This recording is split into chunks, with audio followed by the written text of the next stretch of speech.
Hello ಸ್ನೇಹಿತರೆ, ಈ RRB ALP application process ಬಗ್ಗೆ ನೀವು ನೋಡೋದಾದ್ರೆ ಮೊದಲನೇದಾಗಿ ನಾವು RRB ಬ್ಯಾಂಗ್ಳೂರ್ ಈ ಒಂದು ವೆಬ್ಸೈಟಲ್ಲಿ ಹೋಗಿ ಮೊದಲನೇದಾಗಿ ಅಕೌಂಟ್ನ ಕ್ರಿಯೇಟ್ ಮಾಡಬೇಕಾಗುತ್ತೆ. ಅಕೌಂಟ್ ಕ್ರಿಯೇಟ್ ಮಾಡಾದ್ಮೇಲೆ ಈಗ ಅಪ್ಲಿಕೇಶನ್ ಫಾರ್ಮೆಟಿಗೆ ಬರೋದಾದ್ರೆ ಇಲ್ಲಿ 5 ಸ್ಟೆಪ್ಸ್ ತರ ಇರುತ್ತೆ. ಸೊ ಮೊದಲನೇ ಸ್ಟೆಪ್ಸಲ್ಲಿ ನಾವು ನಮ್ಮದು ಪರ್ಸನಲ್ ಡೀಟೇಲ್ಸ್ನ ಫಿಲ್ ಮಾಡಬೇಕು.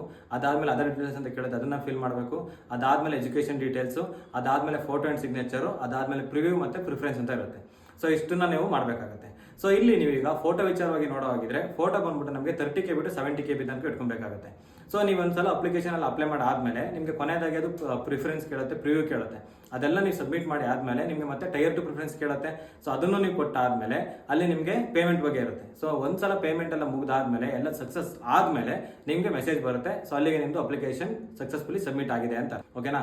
ಸೊ ಯಾರೆಲ್ಲ ನೀವೀಗ ಒಂದು ನಮ್ಮ ವರಂಡರ್ ರೇಸ್ನ ಜಾಯ್ನ್ ಆಗಬೇಕು ಅಂತ ಇದ್ರೆ ಈ ಮೇಲೆ ಸ್ಕ್ರೀನ್ ಅಲ್ಲಿ ಕಾಣ್ತಂತ ನಂಬರ್ನ ಕಾಂಟ್ಯಾಕ್ಟ್ ಮಾಡಿ ಅಥವಾ ಡಿಸ್ಕ್ರಿಪ್ಷನ್ ಅಲ್ಲಿ ಕೊಡ್ತಿರೋ ಲಿಂಕ್ ಮೇಲೆ ಕ್ಲಿಕ್ ಮಾಡಿ ಜಾಯ್ನ್ ಮಾಡ್ಕೊಬಹುದು. ಧನ್ಯವಾದಗಳು.